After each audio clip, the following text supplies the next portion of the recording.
So you were with Carrick Sports Management. Wasserman acquired that agency, Hmm. I guess. And this reminds me of something you said in a recent interview. I can't remember exactly where I saw it, but you mentioned you had been asked about the future of Hmm. agencies, and Yeah. you said you kind of could see a world where essentially all the NFL guys are represented by 5 to 10 agencies, with all the smaller ones getting bought out, acquired, and those smaller agencies becoming more rare, and that's kind of recently happened with you guys joining the team at Wasserman and all your clients going over to Wasserman as well. I guess, why is that kind of what's happening in your opinion? What from an economic standpoint, or whatever, why is that kind of been the move in the agent space? It's just like the truth is the sports agency business is not a very lucrative, profitable business. Our as in football specifically, our business model is backwards in football. We put money up front to for guys who we are working for. So typically in most businesses, you provide a service and someone starts paying you to do the service. We essentially go the opposite direction. And so you start in the red on everybody.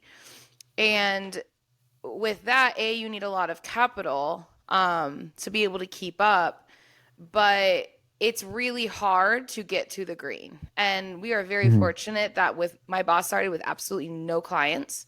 And in 15 years, we've become so profitable that another company wanted to buy us. And we're very thankful that we were able to build that.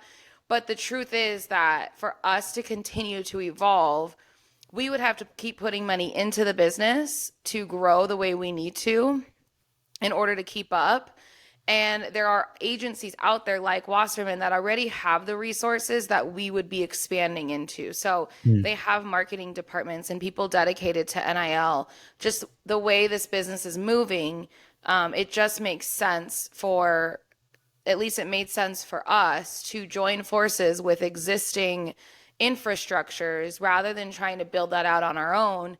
Mm. And we would be the ones taking the hit, like it would be me and my boss and anyone else that worked for us that would have to sacrifice our income in order to put it back into the business to keep up. So for us, it just made sense to find a company that we aligned with. And when I did that interview, this was actually already in the works, so I knew it was happening. Oh, got it. It just, we obviously couldn't tell anyone until it was final, just to be sure. Um, and so it's what makes sense if you want to stay in this business and not have to just absolutely overexert yourself and sacrifice your own income and earnings. This is a very stable way for my boss and I to continue on and to keep growing as agents, but to kind of take the pressure off of us to run the business at the same time, if that makes sense.